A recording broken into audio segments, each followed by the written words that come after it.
A while back, we made a video about the Ku Klux Klan converting to Islam after KKK leaders learned that Islam was founded by a white prophet who bought, owned, sold, and traded black African slaves and hated Jews. Everybody knows that the Virginia Democrats love to party in blackface. But what does any of this have to do with the Islam hotline? Well, boy, I am pleased to announce that the Virginia chapter of the Ku Klux Klan has finally converted to Islam. What? People said that the KKK are a bunch of Christians.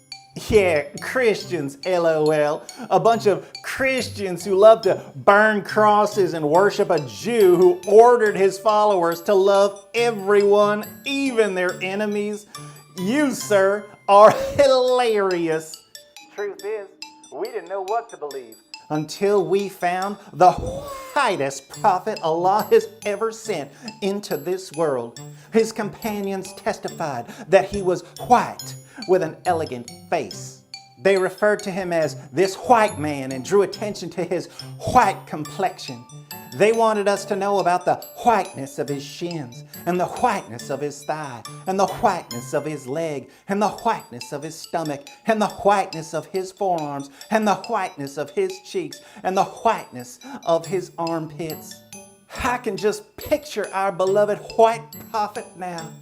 So beautiful, so white, so very, very white, especially his armpits.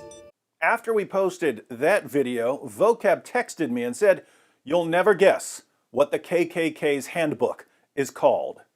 It's called the Kloran, or Kloran. I'm not sure how they pronounce it. It's supposed to parallel the Koran, but with their Alabama accents, I imagine they would say Kloran. You can order the Kloran on Amazon. Let's read some of the description from Wikipedia. The Kloran, a portmanteau of Klan and Koran. A portmanteau is a combination of two words that combines their meanings. Brunch is the most common portmanteau I can think of. It's a portmanteau of breakfast and lunch. That's our vocabulary lesson for the day. The Kloran, a portmanteau of Klan and Koran, is the handbook of the Ku Klux Klan. Versions of the Kloran typically contain detailed descriptions of the role of different Klan members, as well as detailing Klan ceremonies and procedures. The letters KL were often used at the beginning of words to delineate a Klan association. Examples include Kloran, Conversation for conversation, Clavern for cavern or tavern, local branch or meeting place, Clavaliers, etc. This differed from the practice of the Reconstruction Ku Klux Klan. Very little of the Reconstruction Klan's terminology was carried over, and that mostly titles for high officials in the organization. The leader of an individual clavern, for example, was an exalted cyclops. The original Kloran was written by William J. Simmons for his revived Knights of the Ku Klux Klan, circa 1915. He drew heavily on his previous experiences as a fraternalist. He was a member of many different lodges and had sold memberships in the woodmen of the world before deciding to revive the Klan. So, William J. Simmons decided to revive the Ku Klux Klan. Of all the books in the world he could have picked to name the handbook of the Knights of the Ku Klux Klan after, he chose the Koran.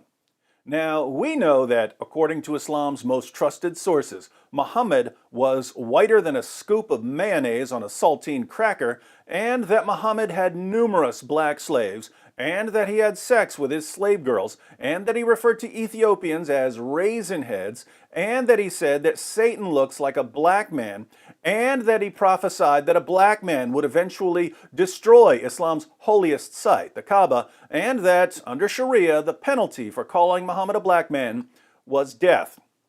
We know that. Well, if you watch my videos, you know that. But I doubt that William J. Simmons knew that. The Islamic sources that give us this information hadn't been translated into English yet, and I seriously doubt the KKK had a team of Arabic scholars to explain Islam to them. It's more likely that someone like Simmons knew that whereas slavery had been abolished in the West, it was still alive and thriving in the Muslim world. and that he therefore wanted to pay homage to the book that kept race-based slavery alive and well. Or he might have known absolutely nothing about Islam and the Muslim world. Perhaps he simply noticed that he could modify the word Koran to get Kloran. Whatever the case may be, the KKK couldn't have selected a more perfect name for their handbook. Islam institutionalized black African slavery more than 1,000 years before the United States even existed. And black African slavery continued in the Muslim world long after it was abolished in the United States.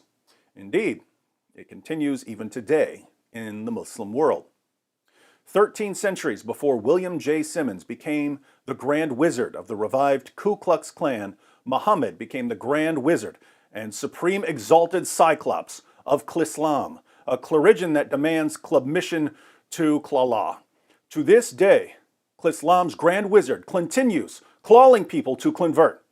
Let's reject his claws for conversion. Let's turn that Kloran off.